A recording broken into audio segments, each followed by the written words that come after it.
Hello everyone. सो आज के इस वीडियो में आप देखने वाले हैं एसएससी जीडी एग्ज़ाम 5 मई 2026 को पूछे गए फर्स्ट शिफ्ट के सारे जीके जीएस हिंदी के क्वेश्चन और मैथ के क्वेश्चन। सो फर्स्ट क्वेश्चन में आपसे ये पूछा गया था कि कौन सी ऐसी नदी है जिसे दूसरी गंगा या फिर दक्षिणी गंगा के नाम से जाना जाता है, जिसमें आपका ऑप्शन में दिया गया था गोदावरी नदी।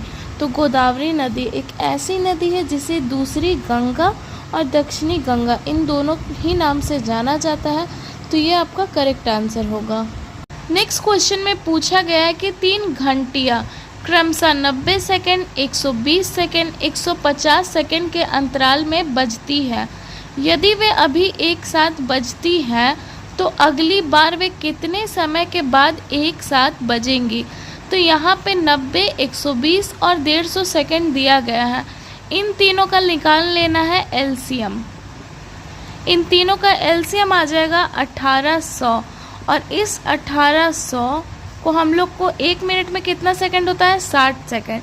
तो हम लोगों को इसको डिवाइड करना है 60 से। 0 0 यहाँ पे कट गया, 6 से 180 कट गया 30 बार में, और 30 मिनट यहाँ पे आपका आंसर हो जाएगा। नेक्स्ट क्वेश्चन पूछा गया है मैथ का और ये आपका ट्रेन चैप्टर से रिलेटेड है।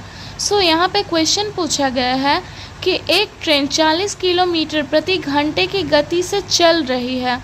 यदि ट्रेन की लंबाई 200 मीटर है तो प्लेटफॉर्म में खड़े व्यक्ति को पार करने में कितना समय लगेगा। तो जब भी ऐसा क्वेश्चन दिया जाए तो सबसे पहले ये जो 40 किलोमीटर दिया गया है प्रति घंटा का गति, इसको हम लोग सेकंड में चेंज कर लेंगे। सेकंड में चेंज करने के लिए हम लोग यहाँ पे 40 गुना 5/18 करेंगे। काटने के बाद यहाँ पे आ जाएगा 100/9 मीटर पर सेकंड, यानी ये 100/9 मीटर पर सेकंड चल रहा है। अब यहाँ पे डिस्टेंस हम लोग का दिया हुआ है, यहाँ पे ट्रेन का लंबाई दिया गया है 200 मीटर। हम लोगों को यहाँ पे निकालना है टाइम। तो डिस्टेंस का फॉर्मूला क्या होता है, D=S/T, यानी स्पीड इनटू टाइम। टाइम निकालना है हम लोग को, तो यहाँ पे हो जाएगा T=D/S। यहाँ पे टाइम हम लोगों को निकालना है। डिस्टेंस दिया गया है 200 मीटर और यहाँ पे स्पीड हम लोग निकाले हैं 100/9। तो यहाँ पे 100 आ जाएगा और ऊपर में आ जाएगा 9। ये 100 से 200 कट जाएगा 2 बार में, और यहाँ पे टाइम आ जाएगा 9 दूनी 18 सेकेंड आंसर। यानी ट्रेन के द्वारा प्लेटफॉर्म में खड़े व्यक्ति को 18 सेकेंड में पार किया जा रहा है। तो ये आपका आंसर हो जाएगा। क्वेश्चन है हिंदी का, जिसमें शुद्ध वार्तनी पूछा गया था और शुद्ध वार्तनी से संबंधित 2 क्वेश्चन पूछे गए थे। जिसमें पहले पूछा गया था पीड़ा का शुद्ध वार्तनी, पीड़ा यानी दर्द, तो इसका सही शुद्ध वार्तनी ये होगा। दूसरा आपका पूछा गया था पत्नी का शुद्ध वार्तनी, तो पत्नी का शुद्ध वार्तनी ये होगा। तो ये दोनों ही आपका आंसर होगा। नेक्स्ट क्वेश्चन में पूछा गया है कि एक नल एक टंकी को 100 मिनट में भर सकता है, तो टंकी के 80% भाग को कितने सेकंड में भरेगा। ये यहाँ पे 100% को 100 मिनट में भर रहा है। तो जाहिर सी बात है कि अगर 80% को भरना है तो इसमें 80 मिनट लगेगा। अब इस मिनट को यहाँ पे सेकंड में पूछा गया, तो सेकंड में इसे हम लोग चेंज कर लेंगे 60 से इंटू करके। तो यहाँ पे 6 8 48 होता है, 00 आ जाएगा। तो यहाँ पे आपका आंसर हो जाएगा 4800 सेकेंड। नेक्स्ट क्वेश्चन में पूछा गया कि डूरंड कप 2023 का आयोजन किन शहरों में किया गया था। तो डूरंड कप 2023 का आयोजन 3 शहरों में किया गया था। सबसे पहला है आपका कोलकाता, दूसरा शहर है आपका गुवाहाटी, और तीसरा है कोकराझार। तो ये तीनों ही ऑप्शन आपका ए में दिया गया था, तो ये तीनों ही आपका करेक्ट आंसर होगा, कोलकाता, गुवाहाटी और कोकराझार। नेक्स्ट क्वेश्चन में पूछा गया है कि यदि जनवरी 2019 का अंतिम दिन गुरुवार था तो दिसंबर 2019 का अंतिम बुधवार की तारीख क्या होगी। तो अगर जनवरी 2019 का अंतिम दिन गुरुवार था तो दिसंबर 2019 का अंतिम बुधवार का तारीख होगा 25 दिसंबर, जो कि आपका ऑप्शन में दिया गया था, इसलिए ये आपका करेक्ट आंसर होगा। नेक्स्ट क्वेश्चन में पूछा गया है कि वो व्यक्ति जिसने अपराध होते हुए देखा है, पुलिस की भाषा में उसे क्या कहा जाता है? तो वो व्यक्ति जिसने अपराध होते हुए देखा है, पुलिस की भाषा में उसे विटनेस कहा जाता है। विटनेस, इसका हिंदी अर्थ होता है साक्षी या फिर गवाह। तो ये आपका ऑप्शन में दिया गया था, इसलिए ये आपका करेक्ट आंसर होगा। नेक्स्ट क्वेश्चन है आपका मैथ का, जिसमें पूछा गया था कि 12 भुजा वाले एक वर्ग के विकर्ण की लंबाई क्या होगी? तो देखिए, इसका सिंपल सा फॉर्मूला है D = A, यानी भुजा √2।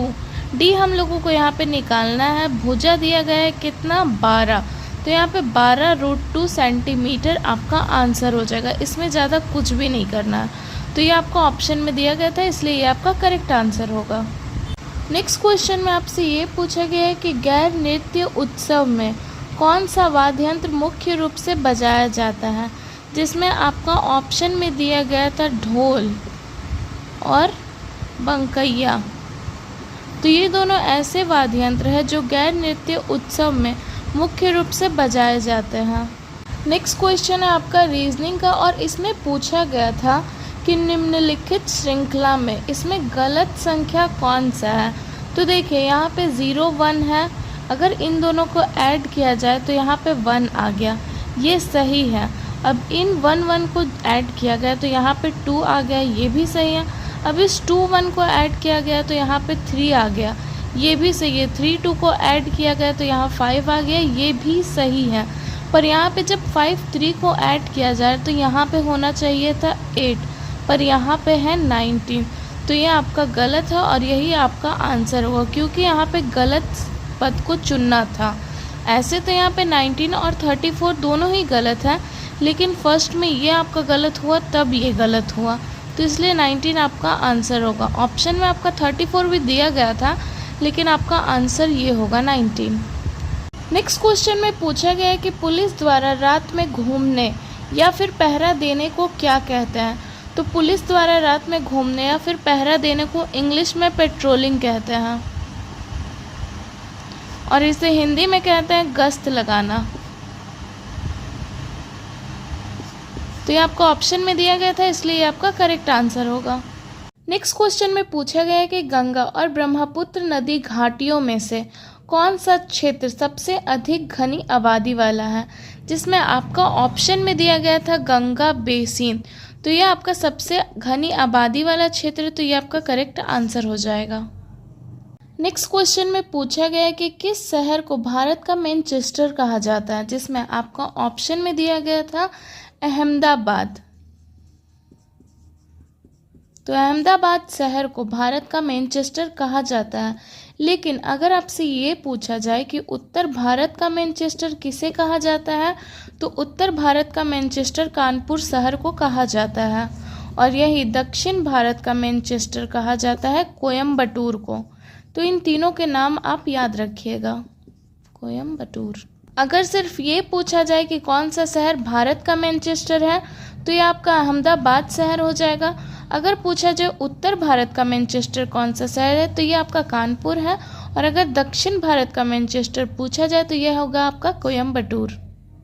नेक्स्ट क्वेश्चन में पूछा गया था जैन आगम के बारे में कि जैन आगम को मूलतः किस भाषा में रचा गया है जो उस समय के आम लोगों का भाषा था? तो इसका जैन आगम को मूलतः किस भाषा में रचित किया गया है? तो इसका मूल भाषा आपका प्राकृत है, और इसी भाषा में इसको रचित किया गया, इसलिए यह प्राकृत आपका करेक्ट आंसर होगा।